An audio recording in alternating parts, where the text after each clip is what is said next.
Hello दोस्तों, नमस्कार। कैसे हैं? आशा करता हूं कि आप सब लोग बहुत अच्छे होंगे।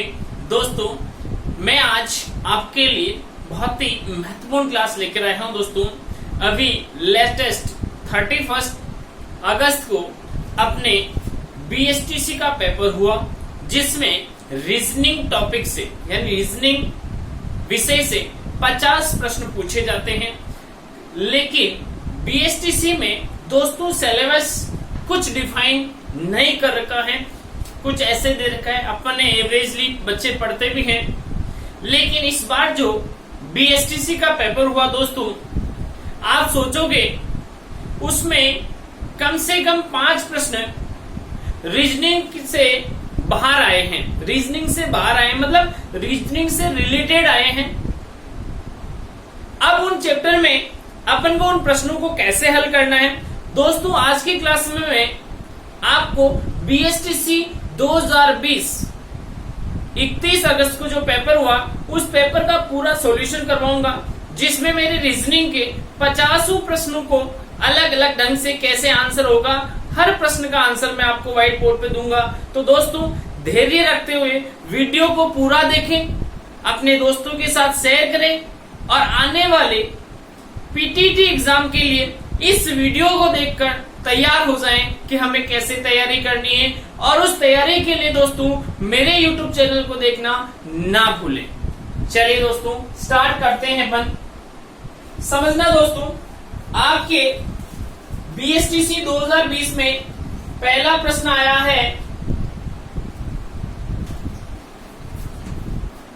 पहला प्रश्न आपको दे रखा है दोस्तों,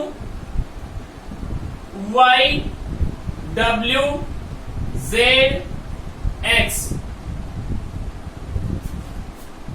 U S V T M K N L और पूछा है इसका मीन्स क्या होगा। दोस्तों, मैंने आपको वर्णमाला चैप्टर पढ़ाया था। वर्णमाला चैप्टर में मैंने जितने भी BSTC स्टूडेंट जो मेरे से अध्ययन कर रहे थे ऑनलाइन ऑफलाइन, मैंने उन सबको बताया था कि एनालॉजी, सादृश्यता, वर्गीकरण और श्रृंखला और वर्णमाला, इन 4-5 टॉपिक के अंदर वर्णमाला आपको याद होनी चाहिए। यदि वर्णमाला की कोड आपको याद है तो आंसर देना बहुत ही आसान है। इसका आंसर क्या होगा दोस्तों, जितने भी प्यारे विद्यार्थियों आप सब लोगों ने BSTC का पेपर दिया होगा तो समझना, ये Y आता है 25 पे, W आता है 23 पे, Z आता है 26 पे, X आता है 24 पे, ये 21 पे, ये 19 पे, ये 22 पे और ये 20 पे। दोस्तों, इन दोनों में जो रिलेशन है वही आगे रिलेशन बनाना है आपको। यह रिलेशन है कि 25 में से 4 गए, 23 में से 4 गए, 26 में से 4 गए, 24 में से 4 गए। तो यहां भी आपको क्या करना है, 13, 11, 14, 12, 13 में से 4 गए 9, 11 में से 4 गए 7, 14 में से 4 गए 10, 12 में से 4 गए 8। तो क्या आंसर आ जाएगा दोस्तों, 9 का तो I, 7 का G, 10 का J और 8 का H। तो I G J H इसका आंसर हो जाएगा। क्या हो जाएगा, I G J H, I G J H complete है दोस्तों। यानी 12 में से 4 गए तो कितने हो गए आपके 8, यानी I G J H। इसमें 4 माइनस हुए तो यहां भी आपको 4 माइनस करते हुए आंसर देना है कि 13 M 13 पे आता है, उसमें से 4 गए, 9 का I है, 11 के जो 11 पे आता है, 11 में से 4 गए तो 7 G हो गया, 14 N 4 गए 10 J हो गया, 12 4 गए 8 का H हो गया। कंप्लीट है। तो दोस्तों, पहले प्रश्न का आंसर आप चेक कर सकते हैं, I G J और H। अगला प्रश्न लेते हैं दोस्तों। अगला प्रश्न, मैंने जितने भी मेरे ऑफलाइन के विद्यार्थी थे उन सभी विद्यार्थियों को मैंने कहा था कि मेरी ऑनलाइन YouTube क्लास देखना। मेरी YouTube की क्लास बहुत ही छोटी, मैंने 30 से 35 मिनट की क्लास बनाई आयु संबंधी चैप्टर के लिए। उन 30 या 25 मिनट की जो क्लास थी, उस क्लास को यदि जिन विद्यार्थियों ने देखा, मैंने सेंड भी किया था, जिन विद्यार्थियों ने उस क्लास को पढ़ा समझा, उन विद्यार्थियों ने इस प्रश्न को सही किया। यानी आयु संबंधी 2 प्रश्न आए थे दोस्तों, और दोनों ही प्रश्न जो है सारे विद्यार्थी सही करके आए, यानी 6 नंबर विद्यार्थियों के पक्के हुए थे। और 6 नंबर कहां से आएंगे देखना। राम की उम्र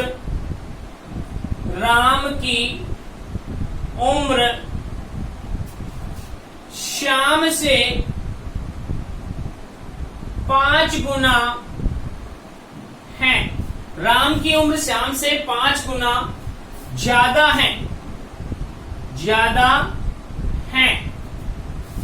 अगर उन दोनों की उम्र में, यदि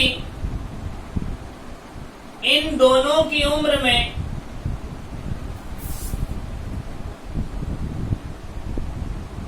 उम्र में 8 वर्ष का अंतर है, 8 वर्ष का अंतर है, तो राम की उम्र क्या होगी? तो राम की उम्र होगी, राम की उम्र क्या होगी? राम की उम्र श्याम से 5 गुना है यदि इन दोनों में अंतर। दोस्तों मैंने जब भी आपको आयु संबंधी चैप्टर पढ़ाया था, आपको बताया था कि हमेशा आयु में अंतर इक्वल रहता है। मैंने कहा आज मेरी उम्र 20 साल है, मेरे दोस्त की उम्र 25 साल है, हम दोनों में 5 साल का अंतर है, चाहे हम 50 साल के क्यों नहीं हो जाए दोनों, यानी मैं 50 साल का हूं, ये 55 साल का हो जाए, तो भी अंतर 5 साल का ही रहेगा। यानी हमेशा आयु में अंतर बराबर रहता है, समझना। राम की उम्र श्याम से 5 गुना है दोस्तों, समझना। यदि श्याम की उम्र, माना श्याम x वर्ष का है, तब राम 5x वर्ष का। और ये कह रहा है राम और श्याम की आयु में अंतर कितने का है? 8 साल का। यानी 5x और x में अंतर है 8 का, यानी 4x बराबर 8 है, तो x बराबर 2। x बराबर 2, इसलिए राम की उम्र कितनी है दोस्तों? 5x, यानी 5 × 2 यानी 10 वर्ष। कितनी हो जाएगी? 10 वर्ष। क्या कंप्लीट है सबका? आगे बढ़े, चलिए। यानी राम की उम्र श्याम से 5 गुना ज्यादा है, यानी श्याम x है तो राम 5x है, दोनों में अंतर 8 का है, 5x और x का अंतर 8 है, यानी 4x बराबर 8 तो x बराबर 2, x बराबर 2 तो 5x बराबर 10 और x बराबर 2। आप चेक कर लो भले 2 गुना है कि नहीं है, 8 गुना है कि नहीं है, ये सॉरी 5 गुना है कि नहीं है। इसका 2 हो जाएगा और इसका 10 हो जाएगा, 2 का 5 गुना 10 होता है। कंप्लीट है, आगे बढ़े, चलिए। तीसरा प्रश्न दोस्तों आपके एग्जाम में आया, 4 विकल्प दे रखे थे आपको, 4 दिए गए विकल्पों में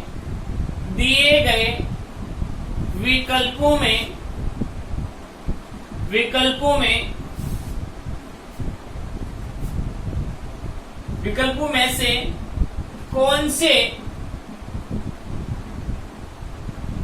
समुच्चय 1, 8 और 27 के सर्वाधिक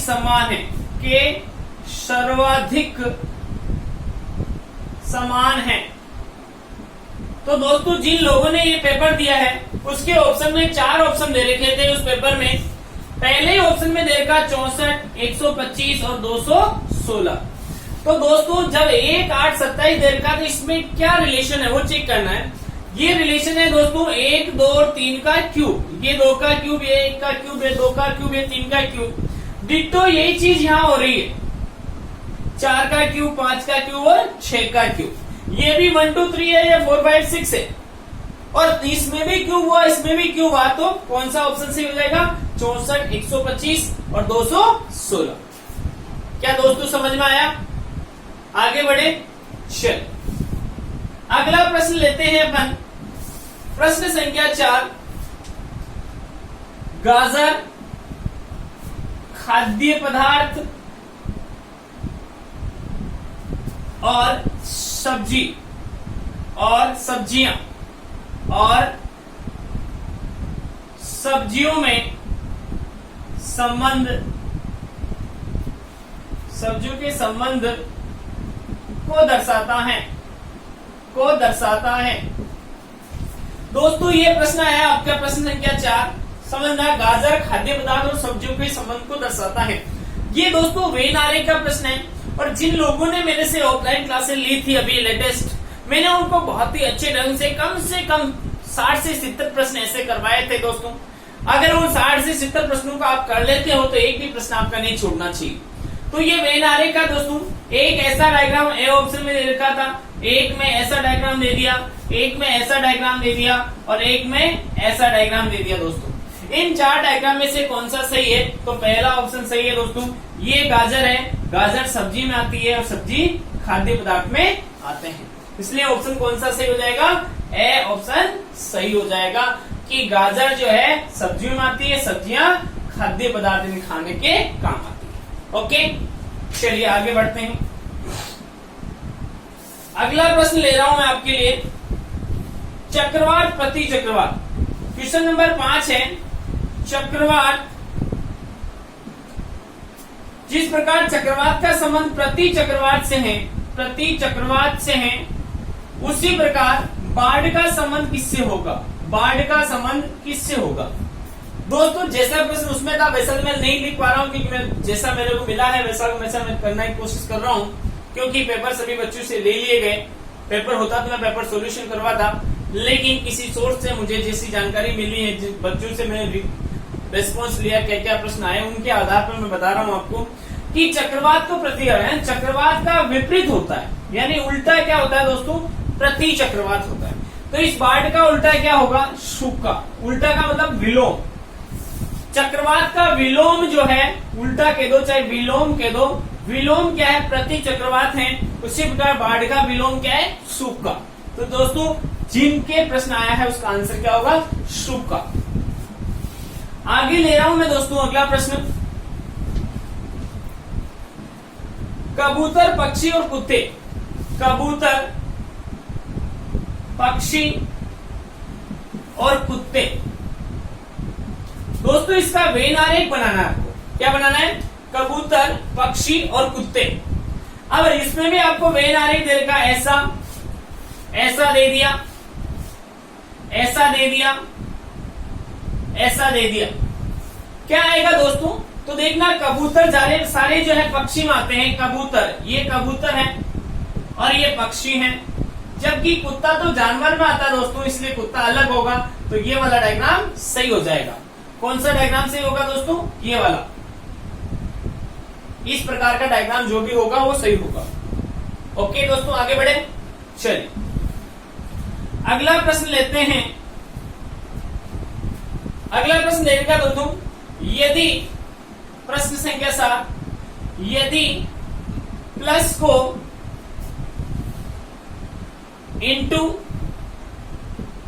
इंटू को माइनस, प्लस को इंटू को माइनस,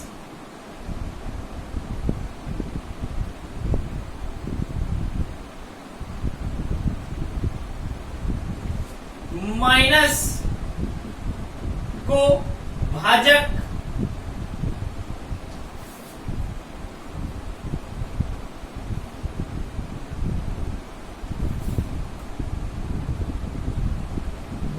को इंटू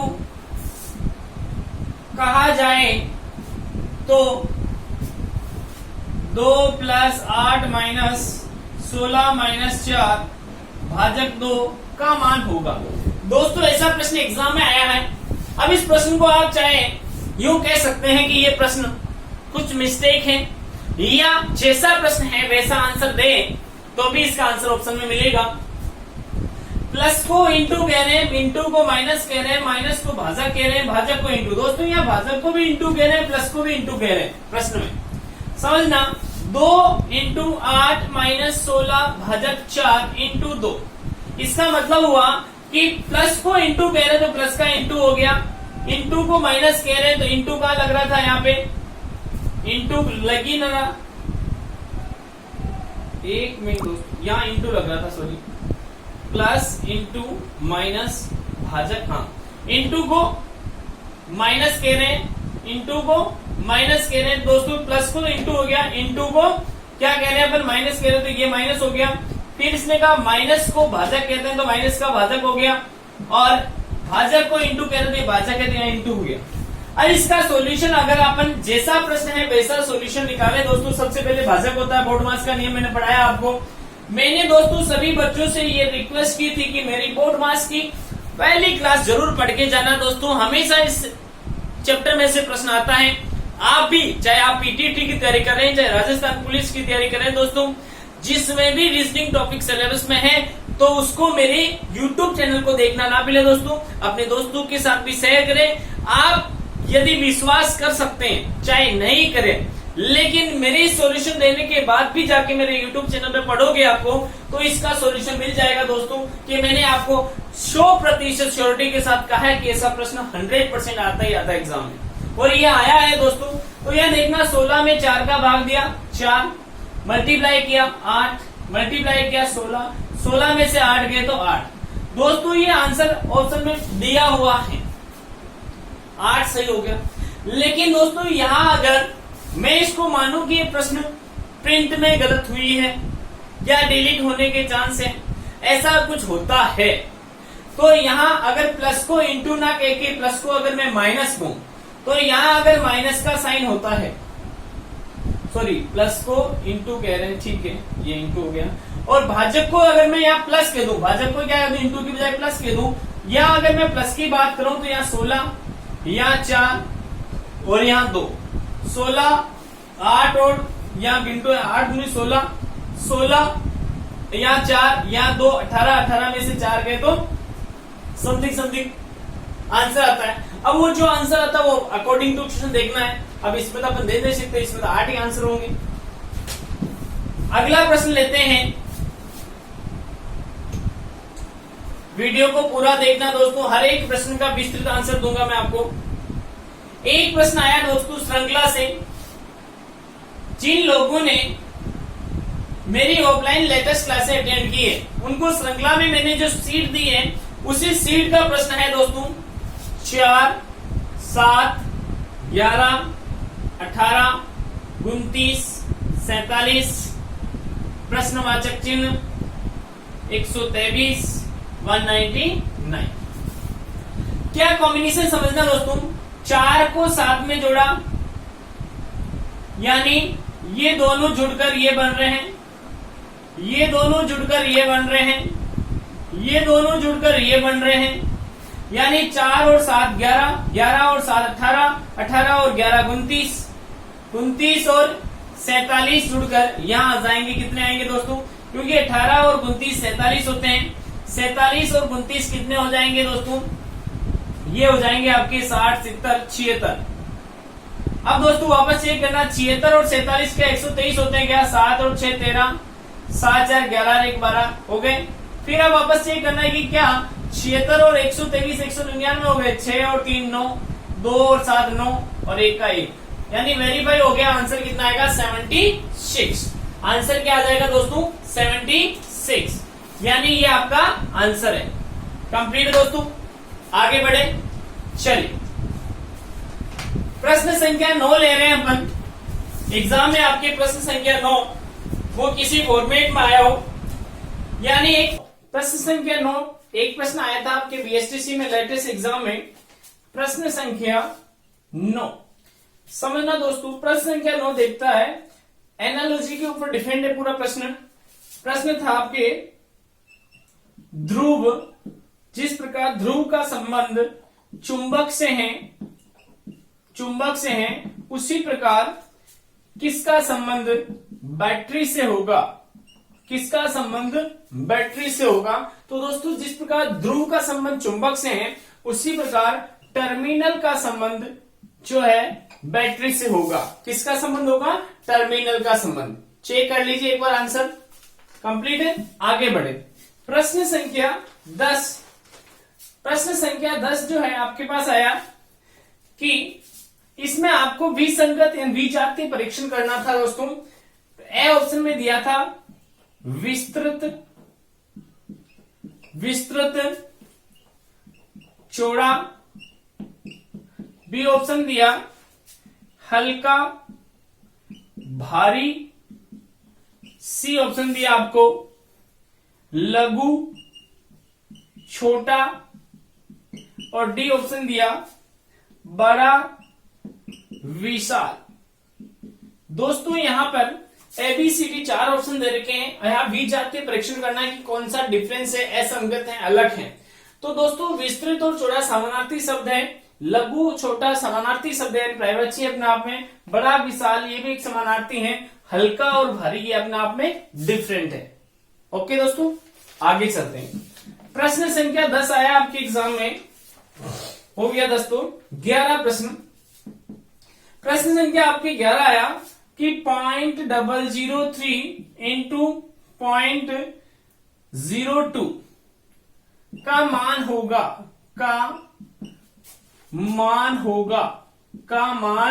होगा।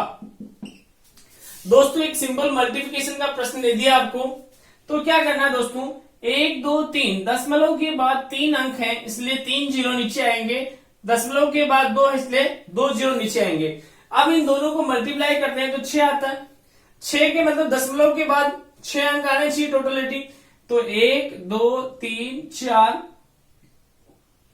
5 टोटल दशमलव के बाद 6 अंक 5 अंक चाहिए क्योंकि 3 और 2 5 चाहिए, तो दशमलव यहां 1 2 3 4 5 ये 5 हो गए दोस्तों। इसके पीछे जीरो लगाओगे तो भी आंसर वही आएगा, नहीं लगाओगे तो भी आएगा। अब इसको वेरीफाई करना आपको क्या करोगे, 0.003 इंटू 0.02 दोस्तों इसका 3 जीरो, इसका 2 जीरो, अब इसका पॉइंट हट गया तो ये आ जाएगा 6/1, ये आ गया, भाग लगाया तो 0.00006 लगा सकते हैं। ओके तो ऑप्शन नंबर आपके जो भी एबीसीडी में होगा वो आंसर आ जाएगा 0.4060। प्रश्न संख्या 12 डिट्टो दोस्तों अपनी सीट में से प्रश्न आया है, अपने क्लास में जो किया है। प्रश्न संख्या 12 आपको दे रखा है, मिसिंग नंबर का क्वेश्चन आया है दोस्तों, बहुत ही अच्छा प्रश्न है। और अपनी ऑफलाइन क्लास में जो मैंने प्रश्न दिया था डिट्टो वो को भी प्रश्न आया है, 72 24 6 96 16 12 108 क्वेश्चन मार्क और 18। यहां सिस्टम हुआ दोस्तों कि 72 में डिवाइड किया 24 का, 24 दिए 72 और इसको 2 से गुणा करके 12 लिखा, सॉरी 6 लिखा, यानी 24 दिए 72, 3 दूनी 6। इसी प्रकार 96 में भाग दिया दोस्तों 16 का, इंटू 12 इंटू 2, यहां भी 2 किया तो इंटू 2 करना है, 16 6 96, 6 दूनी 12, तो यहाँ 108 है। डिवाइड किससे करेंगे, माना कि x से इंटू 2 बराबर 18 दे रखा है, तो भाग दिया 9 आ गया दोस्तों। अब इस 108 में 9 का x का भाग देते हैं तो 9 आना चाहिए, तो आप क्या करोगे, 9 का भाग दे तो x का मान आ जाएगा 108/9 यानी 12 नामा के 108 यानी x का मान यहाँ क्या आ जाएगा 12 और उसका डबल 18 हो जाएगा। ओके दोस्तों आगे बढ़े, चलिए प्रश्न संख्या 13 आपके पास आया है दोस्तों। 13 यहाँ पे 13 और 14 दो प्रश्न पूछे गए दोस्तों। यहाँ पे इससे पहले आपको एक चीज दे रखी है, 7 5 9 5 2 3 5 9 4 8 5 9 5 4 5 9 3 5 5 9 5 3 5 9 4 5 2 5 3 5 6 5 9 दोस्तों ये दे रखा और इसमें से एक प्रश्न पूछा है, प्रश्न संख्या 13। क्या पूछा है, कितनी बार दो लगातार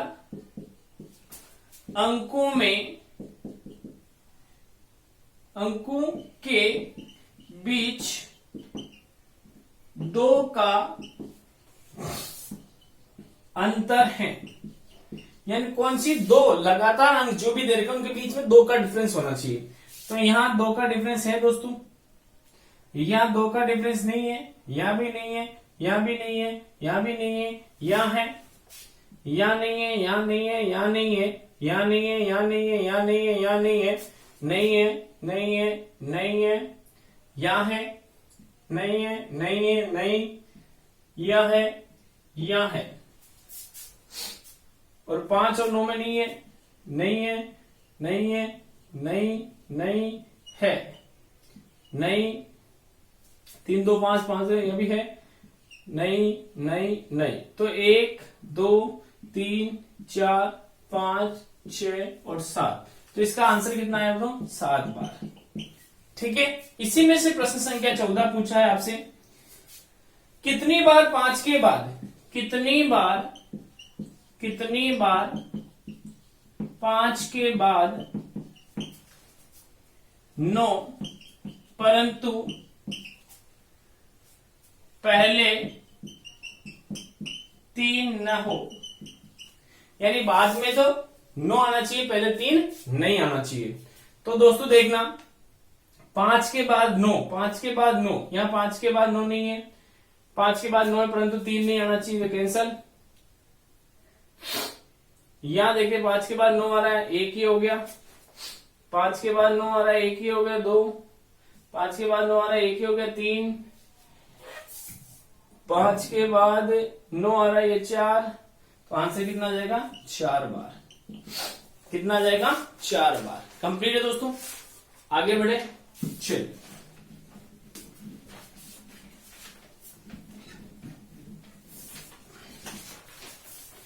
यानी ये आपके हो गए 14 क्वेश्चन तो हो गए। 15 प्रश्न आपके आया दोस्तों, 8 22 8 28 8, तो नेक्स्ट क्या होगा? तो 34 होगा, क्योंकि 22 6 28 6 34 मान लेते हैं, क्योंकि 22 और 6 28, 28 और 6 34 हो जाएगा, 8 तो साइलेंट है। आगे चलते हैं दोस्तों, प्रश्न संख्या 16। प्रश्न संख्या 16 आपको दे रखा है दोस्तों, एक डिब्बा ऐसा बना हुआ आया, उसके अंदर एक आयत बना है। दूसरा डिब्बा ऐसा बना हुआ आया, उसके अंदर ऐसी आकृति बनी हुई है। तीसरा डब्बा ऐसा बना हुआ आया, उसमें ऐसी आकृति बनी हुई है। और चौथा डिब्बा ऐसा बनाया है जिसमें ऐसी आकृति बनी है। कौन सा डिफरेंस है? तो ये ज्यामितीय आकृतियों में नहीं आता। ओके, प्रश्न संख्या 17। प्रश्न संख्या 17 दोस्तों, प्रश्न संख्या 17 मैथ्स का है, अनुपात समानुपात से लिया गया है। समझना, यदि प्रश्न है, यदि एक बैग में 378 सिक्के हैं, 1 रुपया 50 पैसे और 25 पैसे के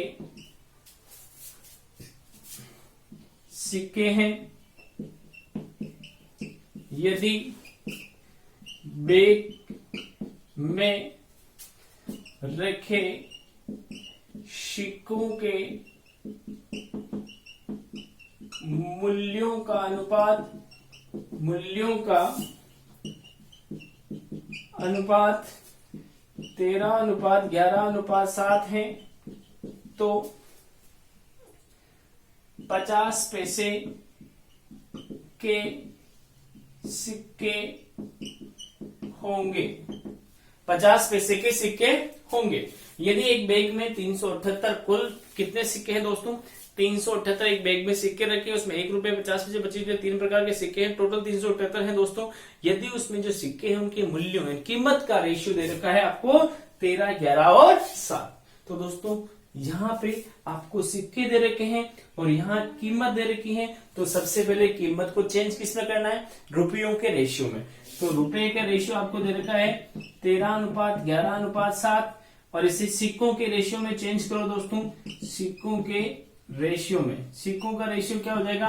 1 रुपए का 1 सिक्का है, 50 पैसे के 2 सिक्के हैं, 25 पैसे के 4 सिक्के हैं। ये 1, 2 और 4 सिक्कों की संख्या के आधार पर मल्टीप्लाई होता है दोस्तों। तो यहाँ 13:22:28 है। तो दोस्तों यहाँ पर ये 378 जो सिक्के हैं ये अपने आप में इन 13, 22 और 28 है। 13 प्लस 22 प्लस 28 है। आपको कहा 50 पैसे के सिक्के होंगे तो इंटू 22 कर दो।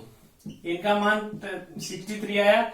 63 को इससे काटा 6 आएगा। आंसर आ गया 132। आंसर कितना आएगा दोस्तों? 132। कंप्लीट है। चलिए अगला प्रश्न लेते हैं अपन। प्रश्न संख्या 18। प्रश्न संख्या 18 में लेता हूं आपके लिए। बहुत ही अच्छा प्रश्न है दोस्तों, कोडिंग डिकोडिंग से आया है। प्रश्न संख्या 18 देर का STYLE को अपन लिखते हैं UVZIC और BL ZIC नहीं ZIZ BLUNT को लिखते हैं अपन DNVLR। तो ये पूछ रहा है कि बताओ इसको क्या लिखेंगे? MOULD को क्या लिखेंगे? MOULD को क्या लिखेंगे? तो दोस्तों सबसे पहले अपन को कोडिंग डिकोडिंग क्या कहता है कि सबसे पहले नियम को समझो। जो नियम आगे लग रहा होगा वही पीछे लगेगा। इनमें नियम लग रहा है दोस्तों, ये S 19 पे आता है और ये 20 पे आता है, ये 25 पे, ये 12 पे, ये 5 पे, ये 21 पे, ये 22 पे, ये 26 पे, ये 10 पे, ये 3 पे। यहाँ नियम लगा 19, 21 प्लस 2 प्लस 2 प्लस 1 -2 और -2। दोस्तों यहाँ जो ये नियम लगा ना +2 +2 +1 -2 -2, यही नियम यहाँ लग रहा है क्या? हाँ, 2 12 21 14 20 4 14 22 12 18 2 2 4 12 2 14 21 + 1 22 14 - 2 12 20 - 2 18। यानी ये नियम यहाँ लगा है, जो यहाँ लगा वही नियम यहाँ लगा है दोस्तों। तो यहाँ भी क्या लगेगा? MOULD 13 15 21 12 4। 13 में 2 जोड़ा 15 O, इसमें 2 जोड़ा 17 का Q, 1 जोड़ा 22 का V, -2 किया 10 का J, -2 किया 2 का B। आंसर क्या आ जाएगा दोस्तों? OQVJB। OQVJB कंप्लीट है दोस्तों। आगे बढ़े चलिए, यानी अपन ने प्रश्न संख्या 18 कंप्लीट कर लिया। प्रश्न संख्या 19 आपके एग्जाम में आया है दोस्तों, उसको समझ लेते हैं अपन। समझना दोस्तों,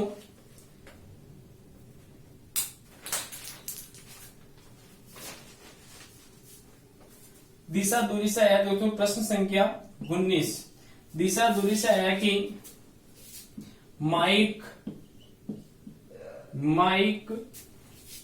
घर से 10 मील पश्चिम में गया, फिर दाएं 10 मील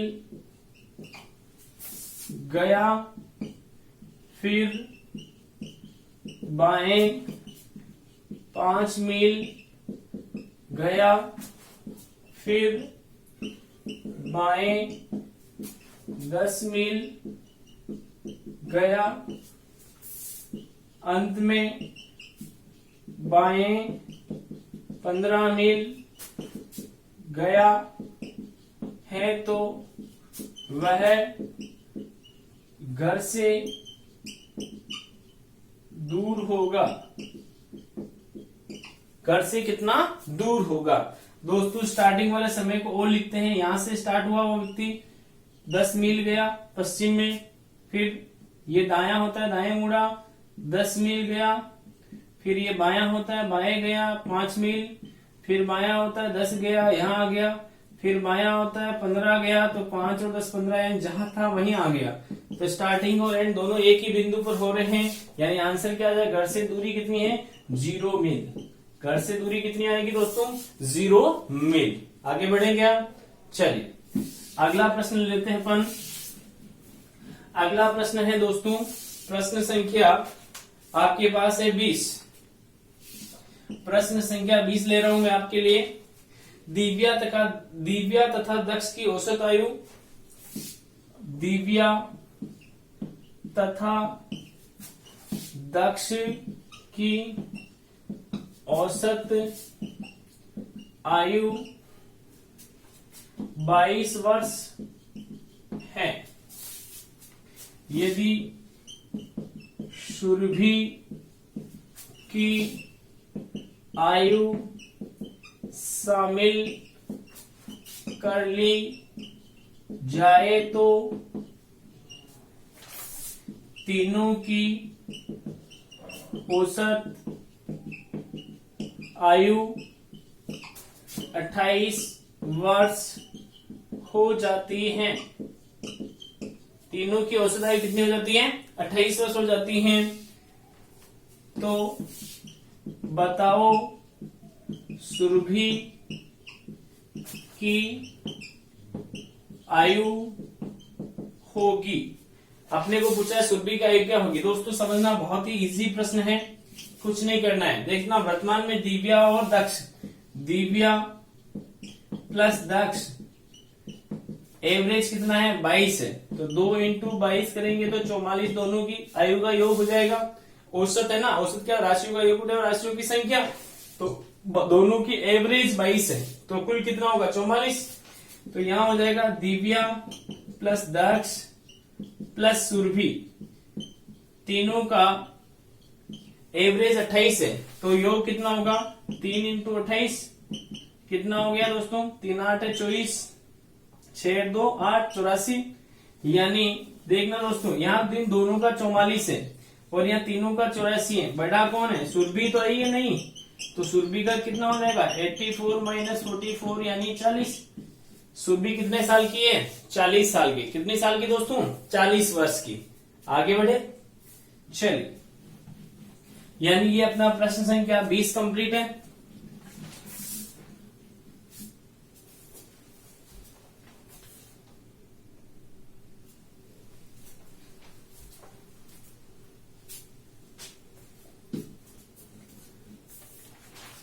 प्रश्न संख्या 21।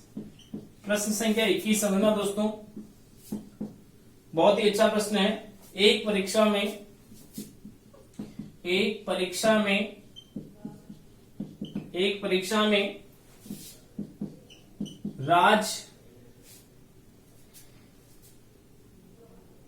राज को मुकेश से ज्यादा अंक मिलते हैं। राज को मुकेश से ज्यादा अंक मिलते हैं, किंतु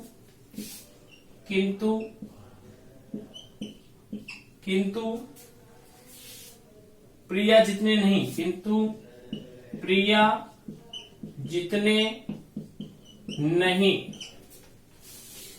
प्रिया जितने नहीं।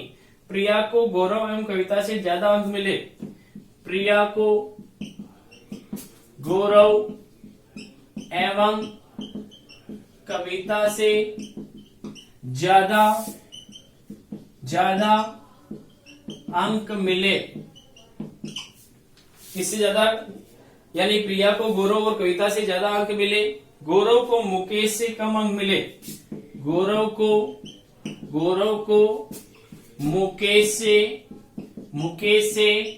कम अंक मिले। गौरव को मुकेश से कम अंक मिले। गौरव परंतु पांचों में सबसे कम नहीं। परंतु पांचों में सबसे कम अंक नहीं।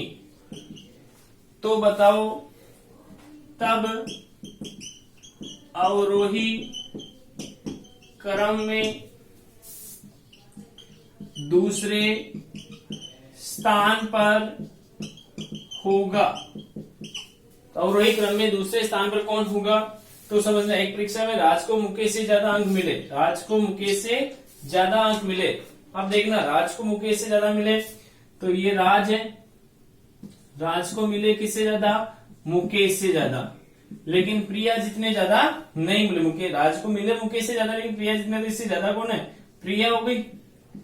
अब प्रिया को ज्यादा अंक मिले गौरव और कविता से, ठीक है। फिर इसने कहा राज को मुकेश से ज्यादा अंक मिले, लेकिन प्रिया जितने ज्यादा नहीं, प्रिया को गौरव और कविता से ज्यादा अंक मिले, गौरव को मुकेश से कम अंक, गौरव को मुकेश से कम अंक मिले, तो मुकेश को ज्यादा मिले, गौरव को मुकेश से कम अंक मिले। तो यहां समझ में आ जाता है आपको कि यहाँ सबसे ज्यादा किसको मिले, प्रिया को, प्रिया से कम राज को, राज से कम, राज से कम क्या हो गया, मुकेश, मुकेश, मुकेश से कम कौन है, गौरव, और गौरव से कौन है, कविता आएगी, क्योंकि सबसे कम गौरव को नहीं मिले तो बच्ची कौन, कविता आ जाएगी।